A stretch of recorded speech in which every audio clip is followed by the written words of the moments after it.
இன்னைக்கு இந்த எடுத்துக்கொள்ளப்படுதல் குறித்து தான் நாம் பேச இருக்கிறேன்.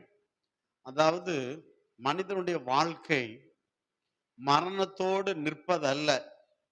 மனிதனுடைய வாழ்க்கை மரணத்துக்கு பிற்பாடு தான். இப்போது நம்முடைய வாழ்க்கை டெம்பரவரி தான். நம்முடைய வாழ்க்கை மிக மிக டெம்பரவரி தான் பார்க்கிறோம்.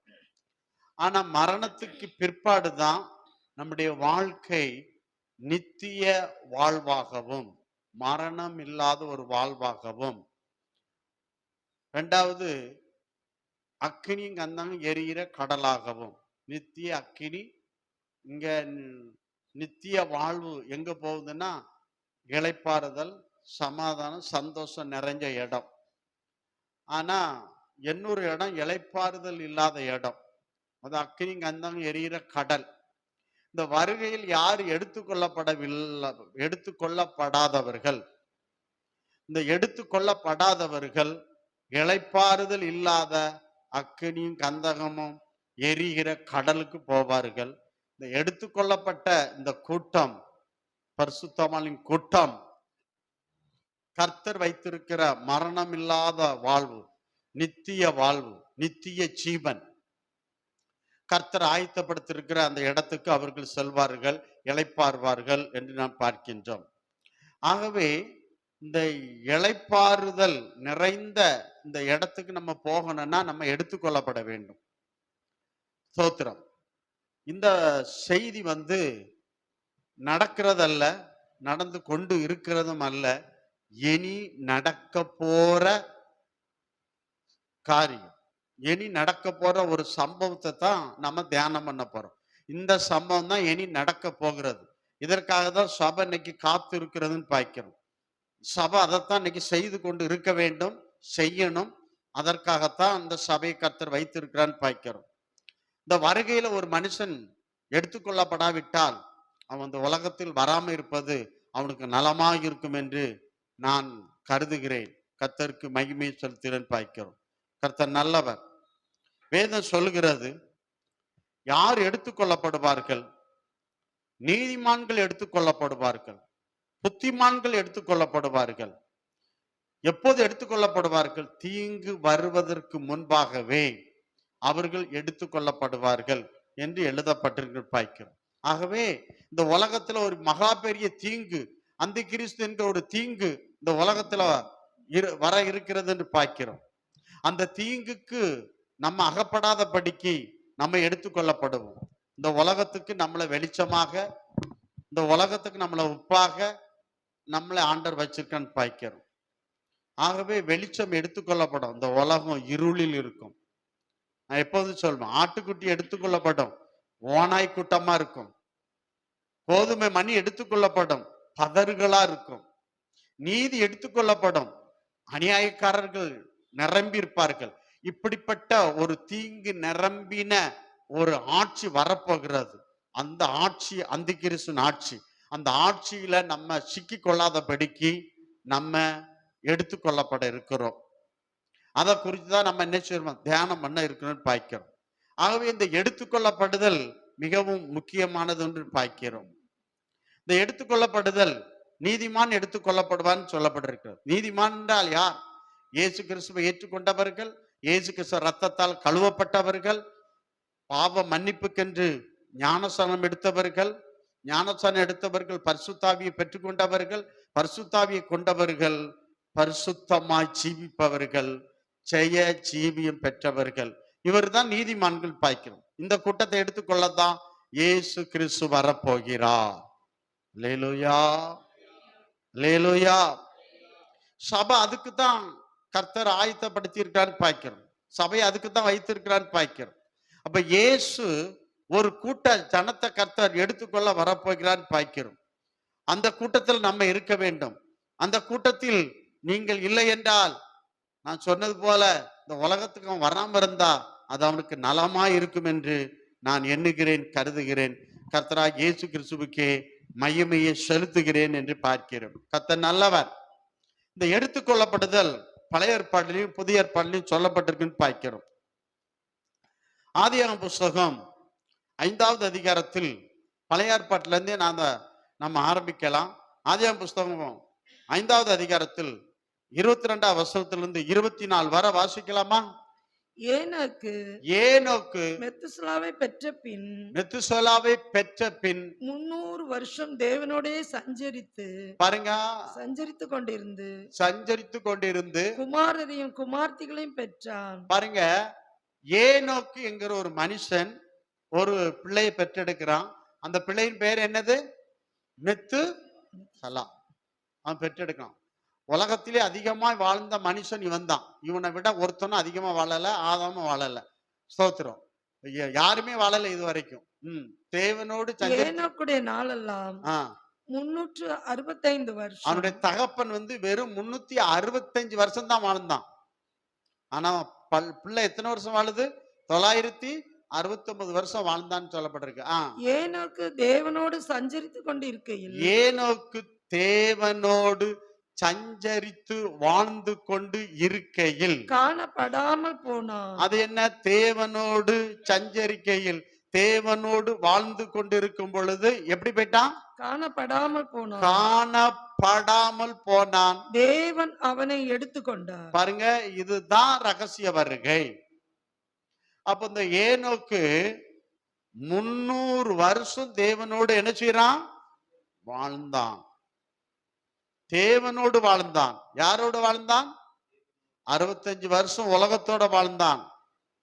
ஆனா மீதி 300 வருஷம் அவன் தேவனோடு வாழ்ந்தான், தெய்வத்தோடு இருந்தான் பார்க்கிறோம். இப்படி இவர்கள் இருவரும் வாழ்ந்து கொண்டு இருக்கும் பொழுது தேவன் அவனை என்ன பண்ணாரு? எடுத்துக்கொண்டார். அவன் காணப்படாமல் போகிறான். இந்த உலகத்தில் அப்படிதான். ஒரு கூட்ட ஜனத்தை எடுத்துக்கொள்ள வரப்போகிறார். அவர்கள் காணப்படாம போயிருவாங்க. அதான் ரகசிய வருகை. கர்த்தருக்கு ஸ்தோத்திரம். புரியுதுங்களா? ரகசிய வருகைன்னு பார்க்கிறோம். அப்போ இந்த ஏனோக்கு உலகத்தோடு அவன் வாழல, உலகத்துக்கு ஏற்றபடி அவன் வாழல, உலகத்தோடு அவன் குடும்பத்தை நடத்தல, உலகத்தோடு அல்ல, உலகத்தை உருவாக்கி வழிநடத்தி கொண்டிருக்கிற இயேசு கிறிஸ்துவோடு தன் வாழ்க்கையை வைத்திருந்தான். ஆனாலும் அவன் குடும்பம் இருந்தது, மனைவி இருந்தால், பிள்ளைகள் இருந்தது என்று அங்கே சொல்லப்பட்டிருக்கிறது பார்க்கிறோம். குடும்ப வாழ்க்கையும் நடந்தது, தேவனோடும் வாழ்ந்தான், குடும்பத்தோடும் வாழ்ந்தான் என்று சொல்லப்பட்டிருக்கிறது பார்க்கிறோம். கர்த்தருக்கு ஸ்தோத்திரம். தேவன் நல்லவர், நமக்கு நன்மை செய்வாராக. நான் சொன்னேன், ஏனோக்கு மகன் பேரு மெத்துசலான்னு பார்க்கிறோம். ஆனா 969 வருஷத்துல அவர் என்ன செஞ்சாரு? அவர் மரித்தான் பார்க்கிறோம். ஆனால் ஏனோக்கு என்பவர் தேவனோடு வாழ்ந்தவர். இந்த மெத்துசலா தேவனோட வாழ்ந்தாரா இருந்தாரா என்பது பைபிள்ல எழுதப்படல. ஆனா ஏனோக்கு 300 வருஷம் தேவனோடு வாழ்ந்தார். இன்றைக்கு தேவனோடு உயிரோடு வாழ்ந்து கொண்டிருக்கிறார். ஆனா மெத்துசலா மரித்தார். இன்னைக்கும் தேவனோடு யார் வாழ்ந்துட்டு இருக்கா? ஏனோக்கு இன்றைக்கும் கர்த்தரோட வாழ்கிறார். அவர் பூமியிலும் கர்த்தரோடு சஞ்சரித்தார், கர்த்தரோடு வாழ்ந்தார். பரலோகத்திலும் அவர் கர்த்தரோடு வாழ்கிறார், கர்த்தரோடு சஞ்சரிக்கிறார். அவனுடைய மகன் மரித்தார் என்று சொல்லப்பட்டிருக்கிறார். ஆனா ஏனோக்கு இன்றைக்கும் கர்த்தரோடு உயிரோடு இருக்கிறார். அவர் மரிக்கவில்லை. அவர் என்னல மரிக்கவில்லை. ஆகவே ஏனோக்கு மரணம் இல்லை, இரண்டாம் மரணம் இல்லை. ஆகவே இந்த எடுத்துக்கொள்ளப்படுகிறவர்களுக்கு மரணம் இல்லை. என்னை விசுவாசிக்கிறவனுக்கு ஆண்டவர் சொன்ன மரணம் இல்லை என்று சொன்னான் பாய்க்கிறோம். புரியுதுங்களா? ஆகவே நமக்கு மரணம் கிடையாது. மரணம் இல்லாத வாழ்வு, நித்திய வாழ்வு, நித்திய ஜீவன். அதுதான், அதை கொடுக்கதான் கர்த்தர் வரப்போகிறார் என்று நாம் பார்க்கின்றோம். கர்த்தருக்கு மகிமை செலுத்துகிற தேவன் நல்லவர். இந்த கிறிஸ்துவின் 2ஆம் வருகை குறித்து முதல் அறிவித்தவர் யார் அப்படி என்றால், இந்த 2ஆம் வருகைக்கும் ரகசியத்துக்குள்ள வித்தியாசம் இருக்கு சொல்லுகிறேன். இந்த 2ஆம் வருகை குறித்து முதல் தீர்க்க தரிசனம் சொன்னவர் இந்த ஏனோக்கு தான். ஏனோக்கு தான் பார்க்கிறோம். தோத்திரம் முதல் தீர்க்க தரிசனம் அவர் தான் சொன்னார் என்று பார்க்கிறோம். நீங்க அது எங்க எழுதப்பட்டிருக்கிறன்னா யூதா 14வது அதிகாரத்துல 15வது வசனத்துல சொல்லப்பட்டிருக்கிறது பார்க்கிறோம். அப்போ தெய்வத்தோடு ஒரு வாழ்ந்தபடினால காயின் சந்ததி பாவம் நிறைந்த சந்ததியா இருந்தது. அந்த நாட்களில் உலகம் எப்படி இருந்ததுன்னா ஆண்களும் பெண்களும் ஒழுக்க கேடு மிகுந்தவர்களாய் இருந்தார்கள். ஆண் ஆணோட பெண் பெண்ணோட அப்படிப்பட்ட சிற்றின்பங்கள் நிரம்பி இருந்தது, அசுத்தங்கள் நிரம்பி இருந்தது, அநியாயங்கள் நிரம்பி இருந்தது, சிற்றின்ப பேரின்பங்கள் நிரம்பி இருந்தது. காரணம், அந்நாட்களில் மனுஷனுக்கு எந்த பிரமாணமும் இல்லை, எந்த பிரமாணமும் இல்லை. இவர் அவர் போதித்தாரா என்று எழுதப்படவும் இல்லை. போதனையும் கர்த்தர் மனிதனுக்கு கொடுக்கல. எந்த பிரமாணம் இல்லை. தேவனை ஆராதிக்கணும், தேவன் இப்படி பண்ணணும், இந்த பிரமாணமே இல்லை. அந்த பிரமாணத்தை ஆண்டவர் சீனா மலையில கொடுக்கிறார். அதான் சொன்னேன், சீனா மலை டு கல்வாரி. அதை நீங்க 40 நாள் பாசிட்டிவ் படியில் வந்தீங்கன்னா அந்த சத்தியம் உங்களுக்கு புரியும். கர்த்தருக்கு ஸ்தோத்திரம். ஆனால் இவர் கர்த்தரோடு வாழ்ந்தபடியால், உலகத்தை விட்டு கர்த்தரோடு வாழ்ந்தபடியினால் அந்த மக்களுடைய அந்த பாவ நிலையை குறித்து கண்டித்து உணர்த்தினார். அது யூதா 14-15 படிச்சு பார்த்தீங்கன்னா அங்க சொல்லப்பட்டிருக்கிறது. அவர்களுடைய ஆதாமுக்கு 7ஆம் தலைமுறையான ஏனோக்கும் இவர்களை குறித்து இதோ எல்லாருக்கும் நியாய தீர்ப்பு கொடுக்கிறதற்கும் அவர்களில் அவபக்தி உள்ள யாவரும் அவபக்தியா செய்து வந்த சகல அவபக்தியான கிரியைகளின் நிமித்தமும் தமக்கு விரோதமாய் அவபக்தி உள்ள பாவிகள் பேசின கடின வார்த்தைகள் எல்லாவற்றின் நிமித்தமும் அவர்களை கண்டிக்கிறதற்கும் ஆயிரமான தமது பரிசுத்தவான்களோடு கூட கர்த்தர் வருகிறார் என்று முன்னறிவித்தான். அப்ப பாருங்க, அவர் வாழ்ந்த நாட்களில் இந்த சீர்கேடு இருந்தது என்று பார்க்கிறோம். நோவாவின் காலத்தில் எப்படி இருந்ததோ மனுஷகுமாரன் காலத்திலும் இருக்கும் என்று சொல்லப்பட்டிருக்கிறது. இன்றைக்கும் இந்த சீர்கேடுகள் மிகுந்து இருக்கிறது என்று பார்க்கிறோம். ஆகவே உலகம் நமக்குள் இருக்கக்கூடாது, நாம் உலகத்தில் இருக்கக்கூடாது. உலகத்துல வாழ்ந்தாலும் உலகம் நமக்குள்ள இருக்கக்கூடாது என்று வேதம் நமக்கு எச்சரிக்கிறது என்று நாம் பார்க்கிறோம். அப்போ என்ன செய்தார் என்றால், அந்த அன்னைக்கு அவர் கண்டித்து உணர்த்தினார், எல்லாம் சொன்னார். சொல்லிட்டு தான் தீர்க்கதரிசி சொன்னார், இப்படி அவபக்தி, பக்தி இல்லாம, பரிசுத்தம் இல்லாம, உண்மை இல்லாம, நீதி இல்லாம வாழ்கிற சனங்களை நியாய தீர்ப்பு கொடுப்பதற்கும் தண்டிப்பதற்கும் தேவரீர் யாரு? இயேசு கிறிஸ்து ஒருவர் 1000-10,000 பேரோட இந்த பூமிக்கு வரப்போகிறார். அதான் 2ஆம் வருகை. அது பூமிக்கு வரப்போகிறார், அது 2ஆம் வருகை. இந்த 2ஆம் வருகைக்கு முன்பாக ஒரு வருகை இருக்கு, அதான் ரகசிய வருகை. அதை நான் உங்களுக்கு பின்னால சொல்றேன்னு பாரு. கர்த்தருக்கு ஸ்தோத்திரம். புரியுதுங்களா? அப்போ இந்த நாட்கள்ல சபை என்ன செய்யணும்னா கண்டிச்சு உணர்த்தணும். பரிசுத்தாவியான பாவத்தை குறித்தும் நீதியை குறித்தும் உலகத்தை குறித்து என்ன செய்வார்? கண்டித்து உணர்த்துவார், கண்டித்து உணர்த்துவார். அவ்வளவுதான். அந்த உணர்த்துதலுக்கு ஒரு மனுஷன் கட்டுப்பட்டால் தப்பினான் நரக அக்கினிக்கு. ஆனா அந்த உணர்த்தல இருந்து மீறிட்டானா அவனுக்கு மரணம் நிச்சயம் என்று பார்க்கிறோம். அதுக்காக தான் அவன் சொன்னான் என்று பார்க்கிறோம். தேவன் நல்லவர், நமக்கு நன்மை செய்வாராக. கர்த்தருக்கே மகிமை செலுத்துகிறேன்னு பார்க்கிறோம். எபிரேயர் 11வது அதிகாரத்துல 5ஆம் வசனம் வாசிங்க. விசுவாசம் இல்லாமல் விசுவாசத்தினாலே ஏனோக்கு மரணத்தை காணாதபடிக்கு எடுத்துக்கொள்ளப்பட்டான். இல்லைங்க, இப்ப ஏனோக்கு அவன் வாழ்க்கை விசுவாச வாழ்க்கை. தேவன் ஒருவர் இருக்கிறார், பரலோகம் இருக்கிறது, நரகம் இருக்கிறது என்பதை அவர் விசுவாசித்தார். விசுவாசித்து அந்த விசுவாசித்த தேவனோடு நல்ல ஐக்கியம் வைத்திருந்தார். நல்ல ஒவ்வொரு நாளும் அவரோடு வாழ்ந்தார் என்று பார்க்கிறோம். அதான் சொல்லப்பட்டிருக்கிறது, விசுவாசத்தினாலே ஏனோக்கு மரணத்தை காணாதபடிக்கு எடுத்துக்கொள்ளப்பட்டார். ஆமா, பாருங்க, அதாவது நானே உயிர்த்தெழுதலும் ஜீவனுமா இருக்கிறேன், என்னை விசுவாசிக்கிறவன் மரித்தாலும் பிழைப்பான். உயிரோடு இருந்து விசுவாசிக்கிறவன் மரியாமலும் இருப்பான். யோவான் 11வது அதிகாரத்துல 24-25 சொல்லப்பட்டிருக்கு பார்க்கிறோம். இப்ப ஏனோக்கு குறித்து என்ன சொல்லப்பட்டிருக்கிறான்னா, விசுவாசத்தினாலே ஏனோக்கு மரணத்தை காணாதபடிக்கு எடுத்துக்கொள்ளப்பட்டார். நான் தான் சொல்லேன், இந்த எடுத்துக்கொள்ளப்படுதல் அன்னைக்கே நடந்திருக்கு, இனி நடக்க போகுது. அதுக்கு நம்ம ஆயத்தமா இருக்கணும். அதுக்கு தான் இந்த மெசேஜ். கர்த்தருக்கு ஸ்தோத்திரம். தேவன் அவனை எடுத்துக்கொண்டபடியினாலே அவன் காணப்படாமல் போனான். அவன் தேவனுக்கு பிரியமானவன் என்று அவன் எடுத்துக்கொள்ளப்படுவதற்கு முன்னமே சாட்சி பெற்றான். அவன் எடுத்துக்கொள்ளப்படுவதற்கு முன்னமே அவன் என்ன சாட்சி பெற்றான்? தேவனுக்கு பிரியமானவன். யாருக்கு பிரியமானவன்? தேவனுக்கு பிரியமானவன் என்று. எப்போது? அவன் மனைவி அவனை நல்ல சாட்சி சொன்னா, அவன் பிள்ளைகள் அவனை குறிச்சு நல்ல சாட்சி சொல்லிச்சு, அந்த உலகம் அவனுக்கு நல்லவன்ப்பா, நான் கெட்டவன்ப்பா, ஆமே, நல்ல சாட்சி இருந்தது. தோத்திரம்.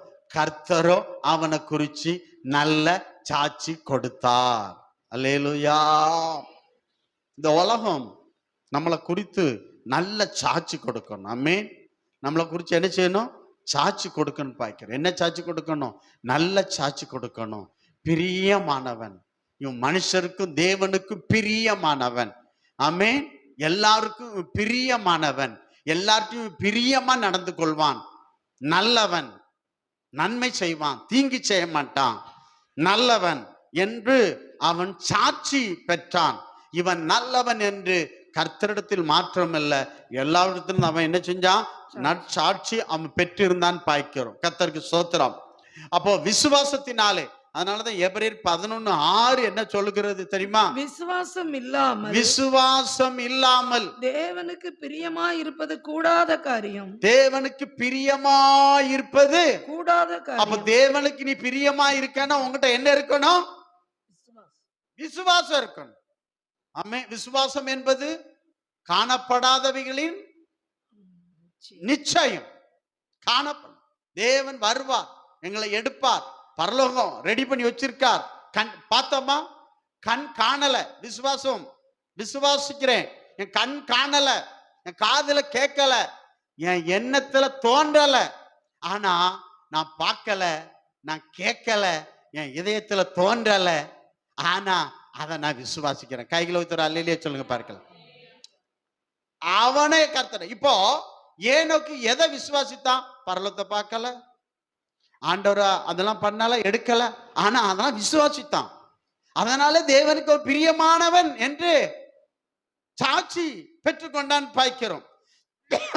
பெற்றுக்கொண்டான் பாய்க்கிறோம். அப்ப நம்ம வாழ்க்கையில நம்ம காணாதவைகளை குறித்து என்ன செய்யணும்? விசுவாசிக்கணும். சோத்திரம். கர்த்தரால் சொல்லப்பட்டவளே விசுவாசித்தவள் நிறைவேறும். ஆமா, பாக்கியவதின்னு சொல்லப்பட்டிருக்காது. சோத்திரம். கர்த்தர் நமக்கு நல்ல சொல்லிட்டு இருக்கான்னு பாய்க்கிறோம். அதை நம்பணும். கர்த்தர் அவர் நமக்கு நல்ல பரலோகத்தை ஆயத்தப்படுத்தி வச்சிருக்கிறார். நம்ம பார்க்கல, பரலோகத்தை பார்க்கல, பரிசுத்தாவி பார்க்கல, இயேசு கிறிஸ்துவ பார்க்கல, நான் இன்னும் பார்க்கல. நீங்க பார்த்தீங்களா என்று தெரியல. பைபிளை படிச்சுதான் தெரிஞ்சுட்டேன். ஆண்டவர் இன்னும் அப்படி இருப்பான்லாம் நான் இன்னும் பார்க்கல. ஆனா பைபிளை படிச்ச வசனத்தை வச்சு நான் நம்புறேன். அம்மே. அப்ப பரலோகம் இருக்கு, நரகம் இருக்கு. அம்மே, அங்க இளைப்பாறுதல் இருக்கு, இங்க இளைப்பாறுதல் இல்லை. இதை நான் நம்புறேன், இதை நான் விசுவாசிக்கிறேன், இதை நான் மனப்பூர்வமா ஏற்றுக்கொள்ளுகிறேன். அம்மே, ஏற்றுக்கொண்டது மாற்றமும் உங்களுக்கு அதை நான் போதிக்கிறேன். போதகராய் கர்த்தர் நான் வைத்திருக்கிறார் என்று பாய்க்கிறோம். இதை விசுவாசித்தான் என்று பாய்க்கிறோம். விசுவாசிக்கணும், நம்பணும். யாரை நம்பணும்? கர்த்தரை நம்பணும். அம்மே, கர்த்தரை நம்பணும். அவன் நம்பினான், ஆதையால் அவரோடு இருந்தான், அவரோடு வாழ்ந்தான் என்று நாம் பார்க்கின்றோம். கர்த்தருக்கு மகிமை செலுத்துன்னு பார்க்கிறோம். அப்போ நல்லா கவனிங்க. அப்போ அவரோடு நம்ம பிரியமா இருக்கணும்னா ஒண்ணு விசுவாசம். என்ன நீங்க பாருங்க, என்ன ஒன்று சொல்லப்பட்டிருக்கிறது. ஏசாயா 48:14 நினைக்கிறேன். அதில் சொல்லப்பட்டிருக்கிறது, எனக்கு பிரியமானவன். அந்த வசனத்தை வாசிங்க. ஏசாயா 48:14 வாசிங்க. நீ 48 நீங்கள் எல்லோரும் கூடி வந்து கேளுங்கள், கர்த்தருக்கு பிரியமானவன் அவருக்கு சித்தமானதை. அப்ப பாருங்க, அப்படியே விட்டுருங்க. கர்த்தருக்கு பிரியமானவன் அவருக்கு சித்தமானது, அவருக்கு விருப்பம் எதுவோ அதை அவன் செய்வான். ஆமென். என்னது? கர்த்தருக்கு பிரியமானவன் அவருக்கு விருப்பம் என்னதோ அதை செய்வான். அவருக்கு விருப்பம் எது இல்லையோ அதை செய்ய மாட்டான், அதை பார்க்க மாட்டான், அதை பேச மாட்டான். அவருக்கு பிரியமானவன். ஆமென். அதனாலதான் மத்தேயு 7வது அதிகாரத்துல சொல்லப்பட்டிருக்கு 21, 22. ஆமென். பிதாவின் சித்தம் செய்யாமல் பரலோகம் போக முடியாது. அப்போ பிதாவுக்கு பிரியமானத நம்ம செய்யணும். ஆமென். அல்லேலூயா. அவருக்கு பிரியமானதை நம்ம என்ன செய்யணும்? அதான் இயேசு சொல்கிறார், யோவான் 8:29 நினைக்கிறேன், நான் அவருக்கு பிரியமானதை செய்கிறபடினால் அவர் என்னை விட்டு பிரியவே இல்லை. ஆமென். யோவான் 8:29. என்னை அனுப்பின என்ன கூட இருக்கிறார், பிதாவுக்கு பிரியமானவைகளை நான் எப்பொழுதும் செய்கிறேன், எப்பொழுதும் செய்கிறபடியால் அவர் என்னை தனியே இருக்க விடவில்லை. அவருக்கு அப்போ இயேசு பிதாவுக்கு பிரியமானதை எப்பொழுதும் செய்கிறார். ஞாயிற்றுக்கிழமை மட்டுமல்ல, வாழ்நாள் முழுவதும் செய்தார். அப்ப அவருக்கு பிரியமானதை செய்யணும், கர்த்தருக்கு பிரியமானதை செய்யணும். கர்த்தருக்கு பிரியமானது இரவும் பகலும், சங்கீதம் 1:2, இரவும் பகலும் கர்த்தருடைய வேதத்துல தியானமாய் இருக்கிற மனுஷன் பாக்கியவான், பிரியமானவன். அப்ப கர்த்தருக்கு பிரியம் என்னது? நீ இரவும் பகலும் எதுல தான் இருக்கணும்? நீ இரவும் பகலும் செல்போன்ல இருக்கக்கூடாது, நீ இரவும் பகல்லையும் உலகத்துல இருக்கக்கூடாது, இதுல இருக்கணும். சோத்திரம். இவன் பிரியம் இதுல இருக்கணும். ஆதியாகமம் 29:18 நினைக்கிறேன். ஆமா, யாக்கோப்பு ராகேல் மேல பிரியப்பட்டு இரவு பகலும் உழைத்தான், கடைசியில ஏமாந்து போனான். ஆனா பைபிள்ல நீ இரவும் பகலும் நீ பிரியமா இருந்தா நீ செய்கிற காரியமெல்லாம் உனக்கு வாய்க்கும். அது ஏமாத்தும், இது வாய்க்க செய்யும். கர்த்தருக்கு ஸ்தோத்திரம். தேவன் நல்லவர் என்று பாய்க்கிறோம். ஸ்தோத்திரம். புரியுதுங்களா? அப்ப அவருக்கு பிரியமானதை நம்ம செய்யணும். ஸ்தோத்திரம். உற்சாகமா கொடுக்கிற இடத்துல கர்த்தர் பிரியமா இருக்கு. அப்ப அவருக்கு பிரியம்னா கர்த்தர் கொடுக்கிறது எப்படி கொடுக்கணும்? எப்படி கொடுக்கணும் சொல்லுங்க? உற்சாகம்னா சந்தோஷத்துல கொடுக்கணும். எப்படி நம்ம ஆண்டவர் கொடுக்கறது எப்படி கொடுக்கணும்? சந்தோஷமா கொடுக்கணும். என்ன கொடுக்கணுமே, செய்யணுமே, அப்படி அப்படி அப்படி கொடுக்க கூடாது, அங்கீகரிக்க மாட்டார். ஆண்டவருக்கு செய்யறது எப்படி? ஒரு உற்சாகம் இருக்கணும், ஒரு சந்தோஷம் இருக்கணும், சந்தோஷமா கொடுக்கணும். ஸ்தோத்திரம். அப்போ சந்தோஷமா கொடுக்கறோன்றதுல கர்த்தர் எப்படி இருக்கிறாராம்? பிரியமா இருக்கிறார். அப்படின்னா நல்லா கவனிங்க, அவருக்கு பிரியமானவன் அவருக்கு பிரியமானதை செய்வான். அப்ப ஆண்டவர் சொல்றாரு, என்ன பார்க்கிறாரு? நான் விரும்புகிறதெல்லாம் செய்வான். ஆமே, எனக்கு ஏதாவது கொடுக்கன்னா அவன் எப்படி கொடுப்பான்? அழுதுகிட்டு கொடுக்க மாட்டான். எப்படி கொடுப்பான்? சந்தோஷமா, சந்தோஷமா கொடுப்பான், மகிழ்ச்சியோட கொடுப்பான், முகமலர்ந்து கொடுப்பான், அத உற்சாகமா கொடுப்பான். எப்படி கொடுப்பான்? மன வருத்தத்தோடு அல்ல, கட்டாயத்தினால் அல்ல. அல்லேலூயா. எப்படி கொடுக்கணுமா? உற்சாகமா. அவங்ககிட்ட கர்த்தர் எப்படி இருக்கிறாராம்? பிரியமா இருக்கிறார், பிரியமா இருக்கிறார். ஸ்தோத்திரம். கர்த்தருக்கு மகிமை செலுத்துறேன், தேவனுக்கு மகிமை செலுத்துறேன். புரியுதுங்களா? அப்போ விசுவாசம் இல்லாமல் தேவனுக்கு பிரியமா இருப்பது கூடாத காரியம். என்னாகும் புஸ்தகம் 14வது அதிகாரத்துல 8ஆம் வசனம் வாசிங்க. என்னாகும் புஸ்தகம் 14வது அதிகாரத்துல 8ஆம். நம்மேல் பிரியமா இருந்தால், கர்த்தர் உன் மேல பிரியமா இருந்தால் அந்த தேசத்திலே நம்மை கொண்டு போய் பாலும் தேனும் ஓடுகிற அந்த தேசத்தை நமக்கு கொடுப்பார். அப்போ பரலோகம் மகிமை நிறைந்த தேசம். கானான் தேசத்தை விட இது எழுத்தின்படி ஆவிக்குரியபடி இருக்கிறது. இங்க சண்டை சச்சரவு எல்லாம் இருந்தது, அங்க கிடையாது. அப்போ சொல்றான், கர்த்தர் நம்மேல் பிரியமா இருந்தால் அந்த பாலும் தேனும் ஓடும் தேசத்தை கர்த்தர் நினைச்சுவார், நமக்கு கொடுப்பார், நமக்கு கொடுப்பார். அப்போ அப்போ ஏனோக்கு கர்த்தர், ஏனோக்கு மேல கர்த்தர் எப்படி இருந்தாராம்? பிரியமா இருந்தார், பிரியமா இருந்தார். அப்ப அவன் கர்த்தரை விசுவாசித்தான். ஆகா, எனக்கு கர்த்தர் மகிமையான பரலோகம், நான் தங்க நல்ல இடத்த கர்த்தனுக்கு ஆயத்து வச்சிருக்கிறார். அவரை நம்புறேன். அவர் எனக்கு கட்டுகிற ஒரு வீட்டை நம்புறேன். அவர் வந்து என்னை கூப்பிட்டு போவாரு. இத விசுவாசத்துல அவன் என்ன செஞ்சான்? நம்பினான். அவருக்கு பிரியமாய் வாழ்ந்தான். அவருக்கு பிரியமா வாழ்ந்தான்னு பார்க்கிறோம்.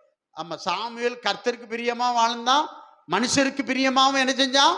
வாழ்ந்தான் என்று பார்க்கிறோம். அப்படி போல அவன் பிரியமாய் இருந்தான்னு பார்க்கிறோம்.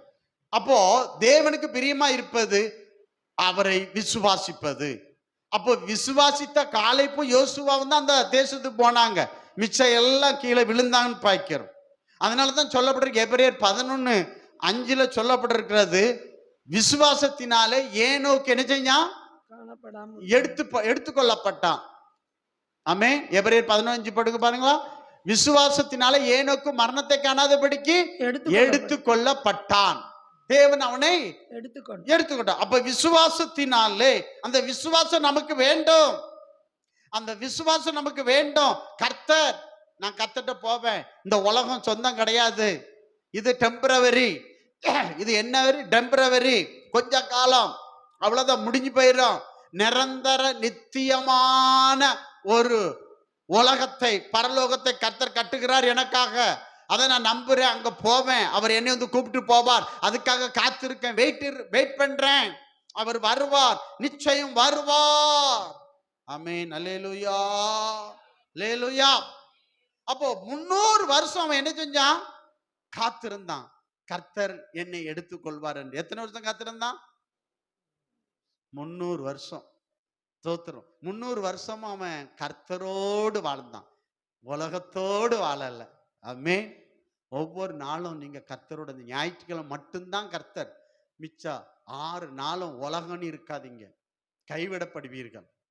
ஆமென். நீ வாழ்கிற நாளெல்லாம் கர்த்தர் உன்னோடு, நீ கர்த்தரோடு வாழணும். இந்த உலகத்தோடு வாழாதான். இந்த உலக ஒத்த வேஷமும் தெரியாதான். அங்க போனா அங்க, இங்க வந்தா இப்படி, கைவிடப்படுவாய் நீ. ஆமென். தோத்திரம். புரியுதுங்களா? கர்த்தருக்கு ஸ்தோத்திரம். அப்பனா நமக்கு விசுவாசம் வேணும். அவன் விசுவாசத்தினாலே, அதனாலதான் என்ன சொல்லப்பட்டிருக்கிறது? சங்கீதம் 143:10 சொல்லுகிறது. சங்கீதக்காரன் ஜெபிக்கிறான். என்ன சொல்லி ஜெபிக்கிறான் தெரியுமா?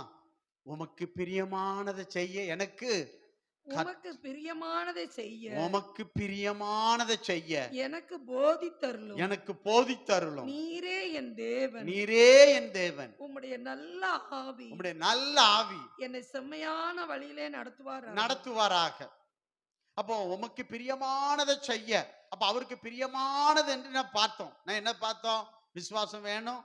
ஆமே. சோத்திரம். கீழ்ப்படிதல் வேணும். பழியை பார்க்கலாம் கீழ்ப்படிதல் அவருக்கு பிரியம். ஆமே. உற்சாகமா கொடுக்கிற இடத்துல கர்த்தர் பிரியமா இருக்கிறார். என் ஆலயத்தை கட்டுங்க.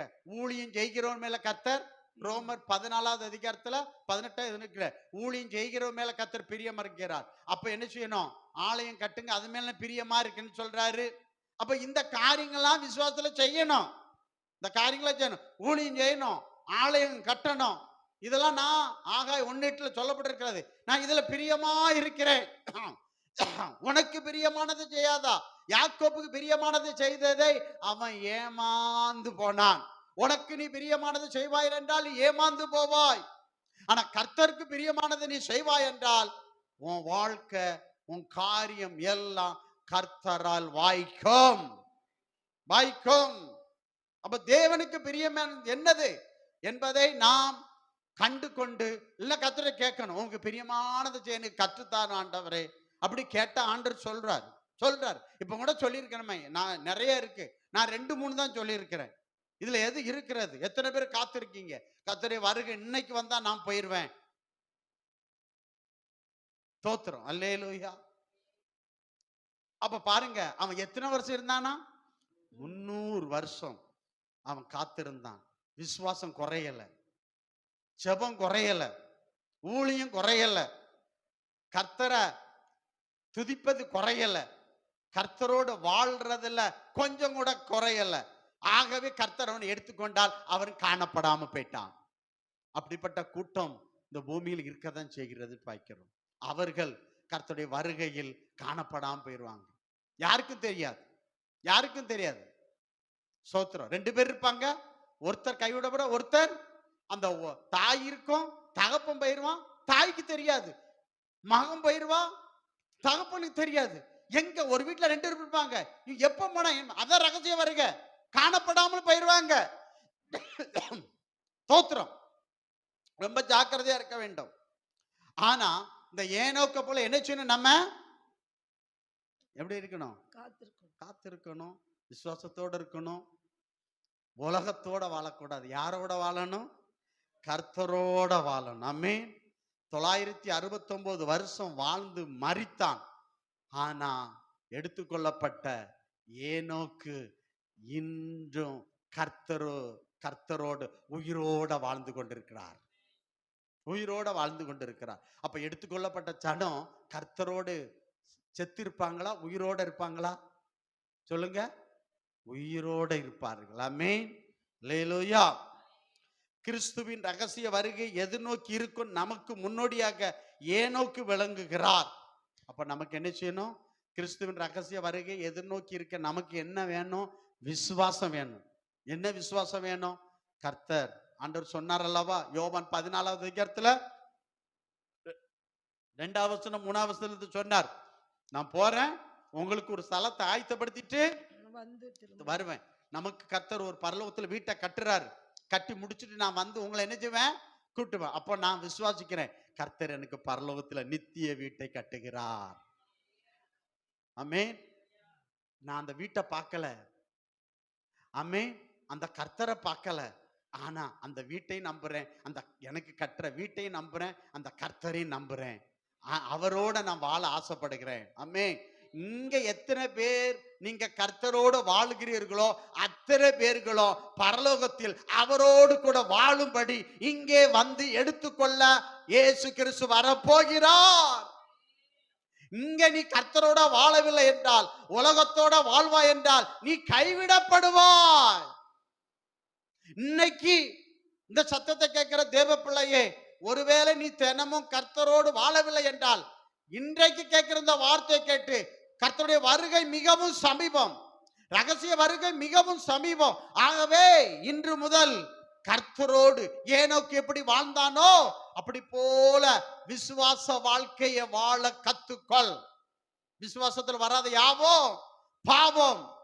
அப்படின்னா விசுவாச வாழ்க்கை, இந்த உலகம் எனக்கு இல்லை, இந்த உலகத்துல ஒன்று எனக்கு வேண்டாம். போகும்போது எடுத்துக்கொள்ளும் போது ஏனோக்கு எதெல்லாம் கொண்டு போனாரு? ஒன்றும் கொண்டு போகல. புரியுதுங்களா? கர்த்தருக்கு ஸ்தோத்திரம். அப்ப விசுவாச வாழ்க்கை வாழணும் இந்த பூமியில. ஸ்தோத்திரம். என்ன வாழணும்? விசுவாச வாழ்க்கை.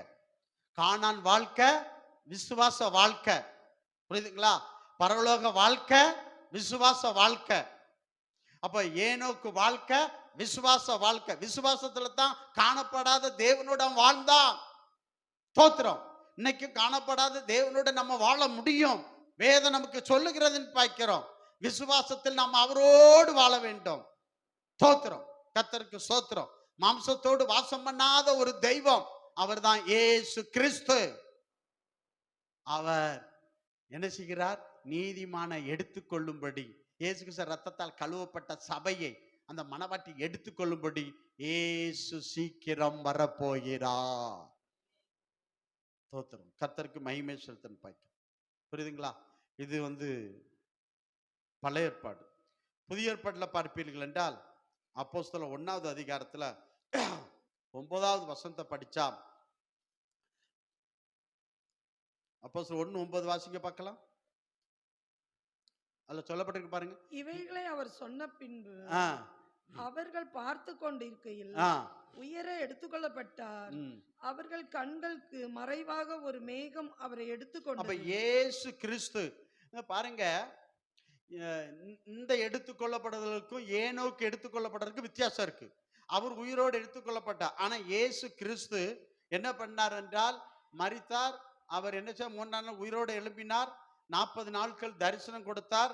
என்ன செய்தார் என்றால் 40வது நாளே போயிட்டான்னு பார்க்கிறோம். அப்போ சீசர்கள் கூப்பிட்டு 40வது நாள்ல கூப்பிட்டு சொல்றாரு. அப்போ சீசர்கள் கண்களுக்கு முன்பாக அவரை பிதாவாகிய தேவன் எடுத்துக்கொள்ளப்பட்டார். அவர் என்ன செஞ்சார்? எடுத்துக்கொள்ளப்பட்டார் என்று சொல்லப்பட்டிருக்கு பாய்க்கிறோம். அப்போ இயேசு கிறிஸ்து பரலோகம் போன பின்பு 50வது நாள் தான் எது ஊற்றப்பட்டது? பரிசுத்தாவி ஊற்றப்பட்டது. அப்ப பரிசுத்தாவி ஊற்றப்பட்ட நாள்ல எது ஆரம்பமானது? சபை ஆரம்பமானது. 3000 பேர் என்ன பண்ணாங்க? சேர்க்கப்பட்டாங்க. சபை ஆரம்பமானது. அப்போ அதுதான் சபையின் காலம். அப்ப நல்லா கவனிங்க, இந்த சபையின் காலம் எங்க ஆரம்பிக்கிறதுனா பெந்தேகோஸ்து நாள்ல ஆரம்பிக்கிறது. இந்த பெந்தேகோஸ்து நாளில் ஆரம்பிக்கப்பட்ட சபை ரகசிய வருகை மட்டும் என்ன செய்யும்? ஆமென். அப்ப அன்னைக்கு ஆரம்பிக்கப்பட்ட சபை ரகசிய வருகையில் அந்த சபை மணவாளன் வாரார், இந்த சபையை மணவாட்டி சபையை எடுத்துக்கொள்ள அவர் வரப்போகிறார். ஆமென். இதுதான் சபையின் காலம். அப்ப ரகசிய வருகை எது வரைக்கும் இருக்கும் அப்படின்னா பெந்தேகோஸ்து நாளில் ஆரம்பிக்கப்பட்ட அந்த சபை இரண்டாம் வருகையில, ஆமென், அவர் ரகசிய வருகையில அவர் என்ன செய்தார்? சபையை அவர் எடுத்துக்கொள்ளுகிறார் பாய்க்கிறோம். ஆமென். அல்லேலூயா. அப்ப இயேசு கிறிஸ்து இரண்டாம் வருகைக்கு என்று சொல்லப்பட்டிருக்கிறது. அப்படின்னா முதல் வருகை உங்களுக்கு எல்லாம் தெரியும். அப்போ முதல்ல ஒரு டைம் வந்துட்டு போயிட்டார். முதல்ல எப்படி வந்தார் என்று வேதம் சொல்லுகிறது. அது முதல் வருகைக்கு அடையாளம் கொடுக்கப்பட்டிருக்கிறது. ரகசிய வருகைக்கு அடையாளம் கொடுக்கப்பட்டிருக்கிறது. இரண்டாம் வருகைக்கு அடையாளம் கொடுக்கப்பட்டிருக்கிறது. முதல் வருகைக்கு அடையாளம் என்ன? ஆதியாகமம் 3:15 ஸ்திரியின் வித்து. ஏசாயா 7:14 ஒரு கன்னிகை கர்ப்பவதியாகி ஒரு குமாரனை பெறுவார், அவருக்கு இயேசு என்று பெயரிடுவாயாக. என்னாகும் 24:17 சொல்லப்பட்டிருக்கிறது. யாக்கோப் என்னும் என்ன தரும்? ஒரு நட்சத்திரம் என்ன செய்யும்? உதிக்கும். அப்ப அந்த யாக்கோப்பின் சந்தல யூதா கோத்திரத்துல இயேசு கிறிஸ்து என்ன செஞ்சார்? பிறந்தார் என்று பாய்க்கிறோம், வளர்ந்தார் என்று பாய்க்கிறோம், மனிதன் பாவத்துக்காக மரித்தார் என்று பாய்க்கிறோம், மூன்றாம் நாள் உயிரோட எழும்பினார் என்று பாய்க்கிறோம். அவர்கள் சீசர்கள் கண்கள் காண பரலோகத்துக்கு சென்றார். அப்ப செல்லும் போது என்ன சொன்னாரு? நான் போறேன், திரும்ப என்ன செய்வேன்? வருவேன் சொன்னாரா இல்லையா? அப்போ அவர் முதல் வருகையில மனிதனுடைய இரட்சகரார் வந்தார், மீட்புக்காக வந்தார். அந்த வேலை முடிஞ்சது, முதல் வருகை முடிந்ததுன்னு பாய்க்கிறோம். இரண்டாவது வருகையில் இந்த ரட்சிக்கப்பட்ட, இந்த மீட்கப்பட்ட முதல் வருகையில சபை ஆரம்பிக்கப்பட்டது. ஆரம்பிக்கப்பட்ட அந்த சபையை எடுத்துக்கொள்ள அவர் இரண்டாம் வருகையில் திரும்ப வருவேன் என்று கர்த்தர் வாக்கு பண்ணிருக்கு. சோத்திரம். அப்ப இரண்டாம் வருகையில் என்ன செய்யப்பட்டிருக்கு? இந்த இரண்டாம் வருகையை நம்ம ரெண்டு வகையா பிரிக்கலாம். எப்படி பிரிக்கலாம்னா, இந்த இரண்டாம் வருகையில் அவர் எது வரைக்கும் வருவார் அப்படின்னா, வருகையில அது 1 தெசலோனிக்கேயர் 4வது அதிகாரத்தை நீங்க பார்ப்பீர்கள் என்றால், சோத்திரம், நீங்க அதை நீங்க வாசிக்கலாமா? இந்த இரண்டாம் வருகையில 1 தெசலோனிக்கேயர் 4வது அதிகாரத்துல 15, 16, 17 இந்த 3 வசனத்தை படிங்க பார்க்கலாம். கர்த்தருடைய வார்த்தையை முன்னிட்டு நாங்கள் உங்களுக்கு சொல்லுகிறதாவது, கர்த்தருடைய வருகை மட்டும் உயிரோடு இருக்கும் நாம் நித்திரை அடைந்தவர்களுக்கு முந்திக் கொள்வதில்லை. ஏனெனில் கர்த்தர் தாமே ஆரவாரத்தோடும் பிரதான தூதனுடைய சத்தத்தோடும் தேவ எக்காலத்தோடும் வானத்திலிருந்து இறங்கி வருவார். அப்பொழுது கிறிஸ்துவுக்குள் மரித்தவர்கள் முதலாவது எழுந்திருப்பார்கள். பின்பு உயிரோடு இருக்கும் நாமும் கர்த்தருக்கு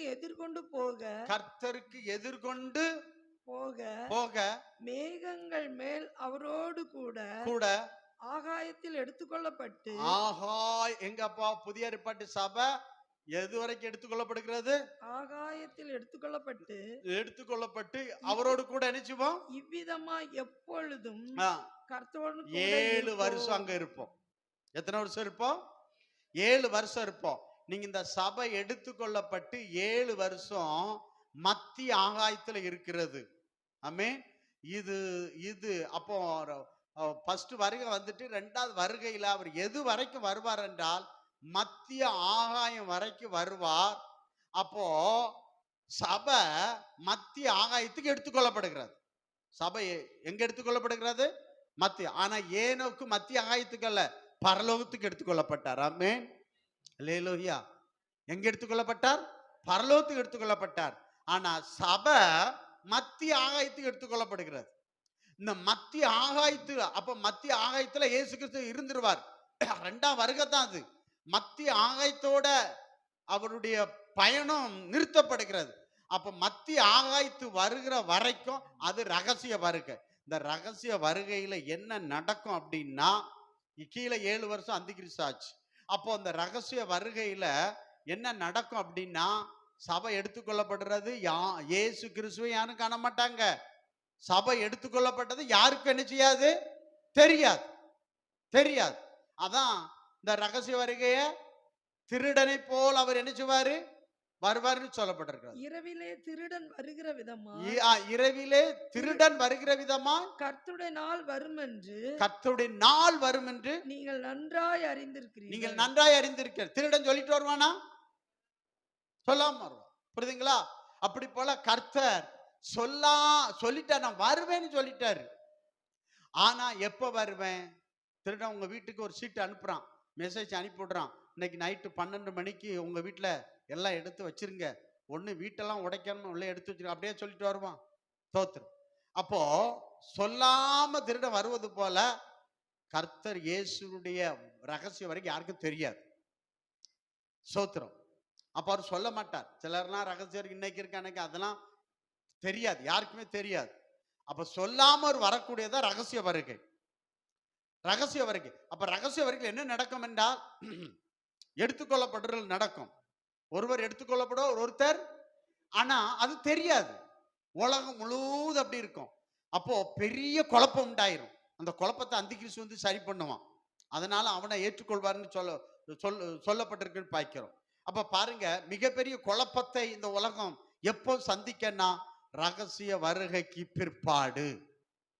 தோத்திரம்.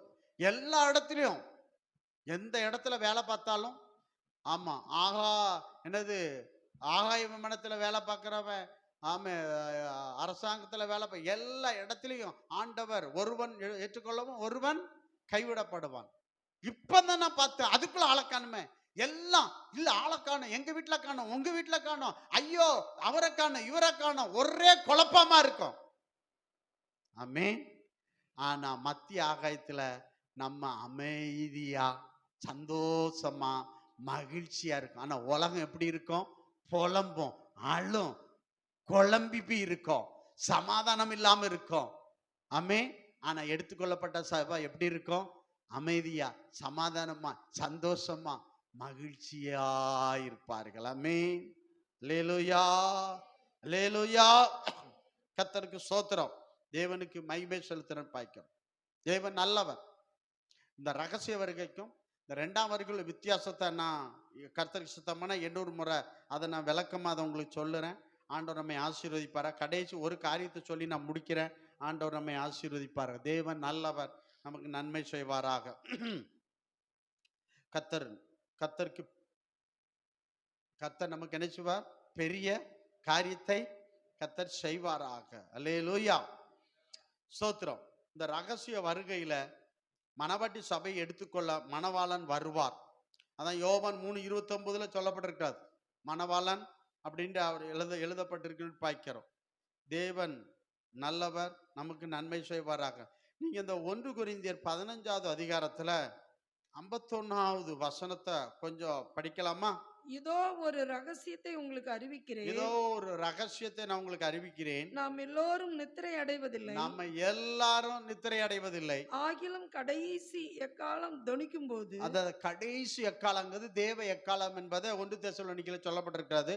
அதான் லாஸ்ட் எக்காலம். அதுக்கு முன்ன நிறைய வெளிப்படுத்தல் 6வது அதிகாரத்துல இருந்து 19 வரை நிறைய எக்காலங்கள் ஊதப்படுகிறது. ஆனா இவரு பவுல் சொல்லும் போது இதான் லாஸ்ட், இதுக்கு மேல கிடையாது எக்காலம், கடைசி முடிஞ்சது. இந்த எக்காலம் ஊதப்படும் போது என்ன நடக்கும் சொல்லப்பட்டிருக்கு பாருங்க.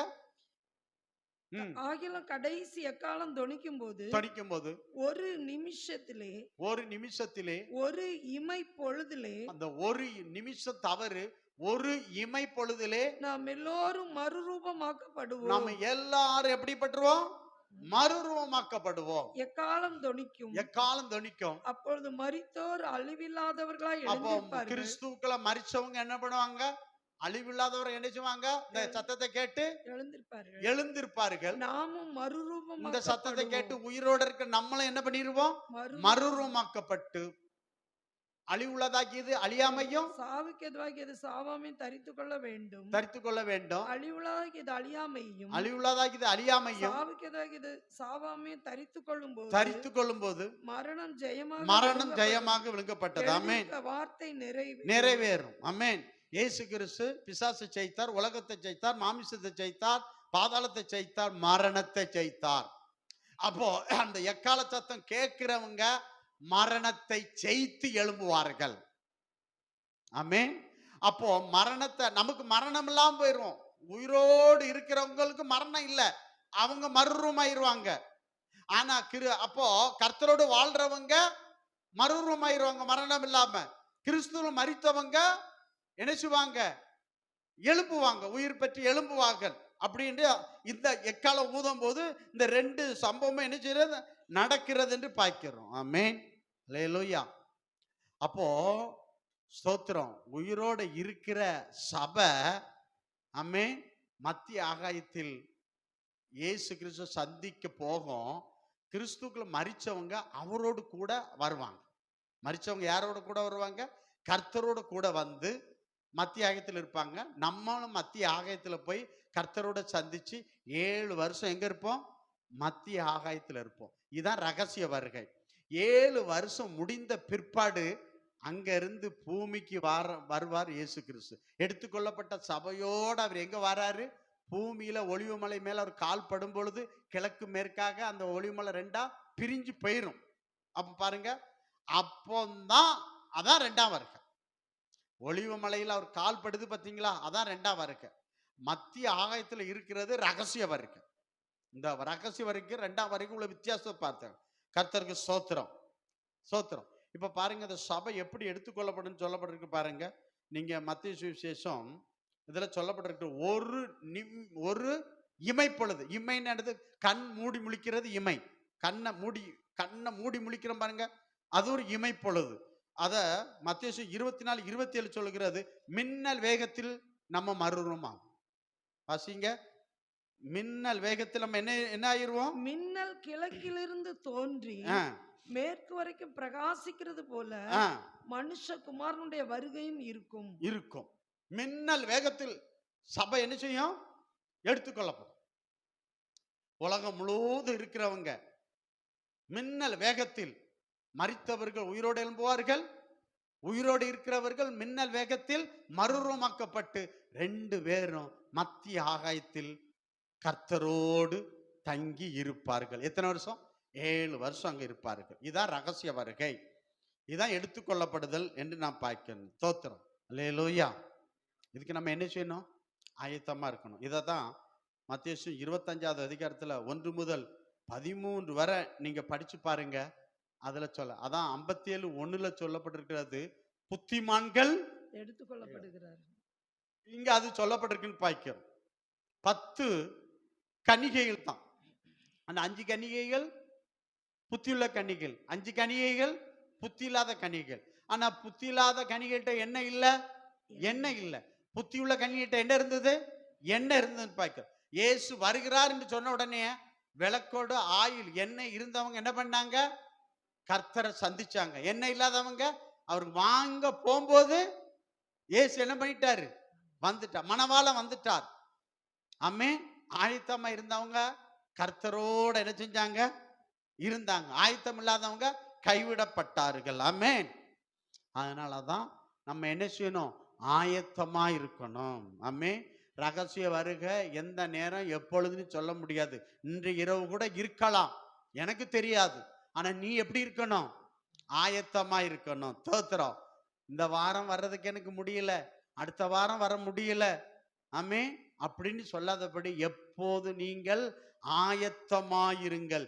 இயேசு கிறிஸ்து எப்போ வருவார் என்று யாரும் அறியோம். ஆமென். ஸ்தோத்திரம். புரியுதுங்களா? அப்ப ஆயத்தமா இருந்தவங்க அவரோடு கூட பறந்து செல்வார்கள். ஆமென்.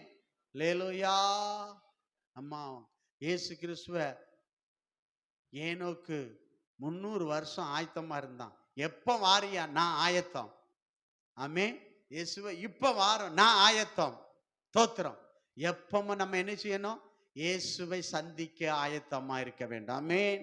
ஆமோஸ் 4:12 சொல்கிறது, உன் தேவனை சந்திக்க நீ ஆயத்தமா? உலகத்தோடு இருக்கிறவர்கள் கர்த்தரை சந்திக்க ஆயத்தமா இருக்க மாட்டார்கள். அவர்கள் பெண் கொடுப்பார்கள், எடுப்பார்கள், கட்டுவார்கள், நட்டுவார்கள், கொண்டாடுவார்கள், திண்டாடுவார்கள், அப்படி போய்விடுவார்கள், வருகையில் கைவிடப்படுவார்கள். ஆமே. கட்டுறது நட்டுறது எல்லாம் கைவிடப்படும் பார்க்கிறோம். ஆனா விசுவாசத்துல என்ன செய்யணும்? இயேசு வரப்போகிறார், அவரை சந்திக்க நான் ஆயத்தம். ஆமேன். அல்லேலூயா. 2 கொரிந்தியர் 6:2 சொல்கிறது, இன்றைக்கே இரட்சணிய நாள். அப்படித்தானே சொல்ற? 2 கொரிந்தியர் 6:2 போடுங்க பார்க்கலாம் அந்த வசனத்தை. சோத்திரம். சீக்கிரம் சீக்கிரம் போடுங்க. 2 கொரிந்தியர் 6:2. ஆமென். அனுக்கிரக காலத்திலே நான் உனக்கு செவி கொடுத்து இரட்சணிய நாளிலே உனக்கு உதவி செய்தேன் என்று சொல்லி இருக்கிறாரே. இதோ இப்பொழுதே அனுக்கிரக காலம், இப்பொழுதே இப்பொழுதே கர்த்தர் அப்ப இப்பொழுதே வரலாம். நீ அந்த இயேசுவை சந்திக்க உனக்கு ஆயத்தமா? நீ ஆயத்தமா? அப்ப நான் ஆயத்தமா இருக்கிற கூட்டம் கர்த்தரால் எடுத்துக்கொள்ளப்படும். ஆயத்தம் இல்லாத கூட்டம் கர்த்தரால் கைவிடப்படும். ஆமென். கைவிடப்பட்ட கூட்டம் அந்தி கிறிஸ்து கையில சிக்கி நரகம் போவார்கள். எடுத்துக்கொள்ளப்பட்ட கூட்டம் என்றென்றைக்கும் பரலோகத்தில் ஆமென் இளைப்பாறுவார்கள். கைவிடப்பட்டவங்களுக்கு இளைப்பாறுதல் இல்லை. ஆமென். எடுத்துக்கொள்ளப்பட்டவங்களுக்கு இளைப்பாறுதல் உண்டு. ஆமென். இந்த 2 தான் பாய்க்கிறோம். இந்த உலகத்துல வாழ்கிற நமக்கு இன்னைக்கு இளைப்பாறுதல் வேண்டாம். ஆனா கர்த்தர் நமக்கு நல்ல, அதான் வருத்தப்பட்டு பாருங்க எல்லோரும். ஏன்னா உங்களுக்கு நான் என்ன வச்சிருக்கேன்? இளைப்பாறுதல் வச்சிருக்கேன். வாங்க, நல்ல ஒரு இளைப்பாறுதலை கர்த்தர் அங்க வச்சிருக்கிறார். அங்க உழைக்க வேண்டாம். ஆமென். தோத்திரம். உண்ண வேண்டாம், பசி இல்ல, ஒண்ணு இல்ல, இளைப்பாறுதல் மட்டும்தான் அங்க இருக்கு. அப்படி ஒரு தேசத்தை கர்த்தர் நமக்கு கட்டி வச்சுட்டு தான் ஆயத்தமா இருங்கள், நான் வருவேன், வருது, நீங்க ஆயத்தமா இருந்தா என்னை சந்திக்க நீங்க ஆயத்தமா இருங்கள் கர்த்தர் எச்சரிப்பின் செய்தியை கொடுத்திருக்கான்னு பாய்க்கிறோம். ஆமென். அல்லேலூயா. ஏனோக்கு காலத்தில் ஆமென் எவ்வளவோ மக்கள்கள் ஆயத்தம் இல்லை. ஆனா ஏனோக்கு மட்டும் ஆயத்தமா இருந்தான், கர்த்தரோடு வாழ்ந்தான், கர்த்தரோடு சென்றான்னு பாய்க்கிறோம். இன்னைக்கு எண்ணிருந்த மக்கள் இருக்கிறார்கள். ஆயத்தம் உள்ள மக்களை கர்த்தர் சந்திக்க வருகிறார், எடுத்துக்கொள்ள இயேசு வரப்போகிறார். ஆமென். உன் தேவனை சந்திக்க நீ ஆயத்தமா? ஆமென். இன்றைக்கு கர்த்தரை சந்திக்க நீங்க ஆயத்தமா? ஒரு கேள்வியை கேட்டு பாருங்க. ஆமென். பரலோகத்தை பார்க்கல, நமக்கு அவர் வீட்டை கட்டுறார், அதை பார்க்கல, இயேசுவை பார்க்கல, ஆனா அந்த சத்தம் கேட்கல, காணல, ஆனா நான் அதை நம்புறேன். ஆமென். அதுக்காக நான் காத்திருக்கிறேன். ஆமென். சோத்திரம். அவரை நான் காண்பேன். ஆமென். அந்நிய கண்ணல்ல, என் கண்களே அதை காணோம். அந்த காணுவதற்கு தான் ரகசியம் இயேசு வரப்போகிறார். இன்னைக்கு பார்க்கல. ஆமென். அன்றைக்கு முகமுகமாய் கர்த்தரோடு நம்ம காண்போம், பார்ப்போம், சந்தோஷ சமாதானத்துல நிரம்பி இருப்போம். ஆண்டவரை அதற்காக இன்றைக்கு சந்திக்க ஆயத்தமா இருங்க. எல்லாம் எழும்புங்க. ஆண்டவர் நம்மை ஆசீர்வதிப்பாராக. பிரைஸ் தி அல்லேலூயா. ஆமென். ரகசிய வருகையில கர்த்தரை சந்திக்க ஆயத்தமா இருங்க. ஆண்டவர் ஆமென். இதுதான் முக்கியம் பாய்க்கிறோம். கர்த்தரை சந்திக்க ஆயத்தமா இருங்க. ஆண்டவர் நம்மை ஆசீர்வதிப்பாராக. பிரைஸ் தி அல்லேலூயா. மணவாளன் கர்த்தர் இயேசு வருகின்றாரே. மணவாட்டி சபையே நீ சந்திக்க ஆயத்தமா?